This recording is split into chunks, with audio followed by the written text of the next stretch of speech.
اعوذ باللہ من الشیطان الرجیم بسم اللہ الرحمن الرحیم۔ حدیث نبوی صلی اللہ علیہ وآلہ وسلم ہے کہ انسان پر مصیبت اور بیماریاں کیوں آتی ہیں؟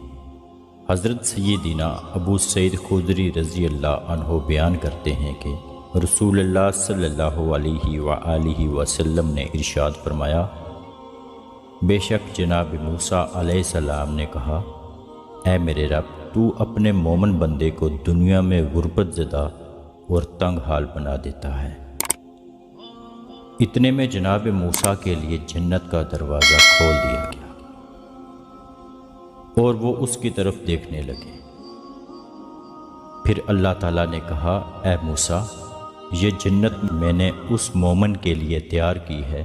پھر جناب موسیٰ علیہ السلام نے کہا، اے میرے رب، تیری عزت کی قسم، تیرے جلال کی قسم، اگر اس مومن کے دونوں ہاتھ اور پاؤں کٹے ہوئے ہوں اور پھر اس کو اس کے یوم ولادت سے لے کر روز قیامت تک چہرے کے بل گھسیٹے جاتا رہے اور لیکن اس کا انجام جنت ہوا تو وہ تو یوں سمجھے گا کہ اس نے کبھی کوئی تنگی نہیں دیکھی۔ پھر موسیٰ علیہ السلام نے کہا، اے میرے رب، تو نے اپنے کافر بندے کے لیے دنیا میں بڑی وسعت پیدا کی ہے۔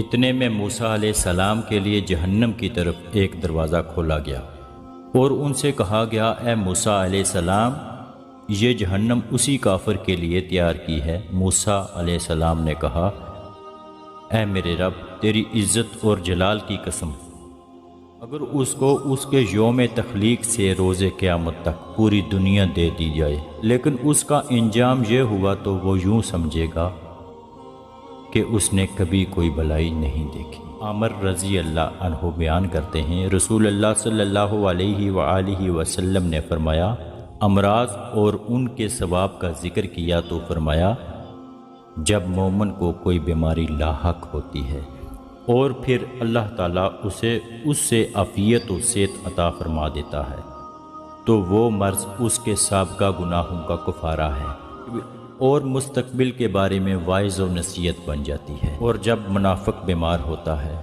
پھر اسے عافیت عطا کر دی جاتی ہے تو وہ اس اونٹ کی طرح ہوتا ہے جسے اس کے گھر والوں نے باندھ رکھا ہو اور پھر انہوں نے اسے چھوڑ دیا ہو۔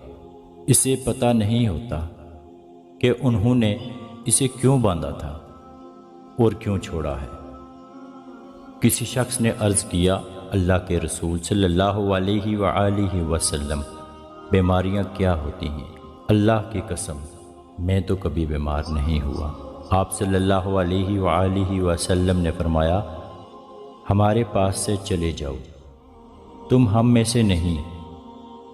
حضور اکرم صلی اللہ علیہ وآلہ وسلم نے فرمایا کہ اللہ تعالیٰ اس شخص کے چہرے کو تر و تازہ رکھے جس نے حضور اکرم صلی اللہ علیہ وآلہ وسلم نے فرمایا، اللہ تعالیٰ اس شخص کے چہرے کو تر و تازہ رکھے جس نے مجھ سے کوئی حدیث سنی اور پھر جیسے سنی اور ویسے ہی اسے آگے پہنچا دیا۔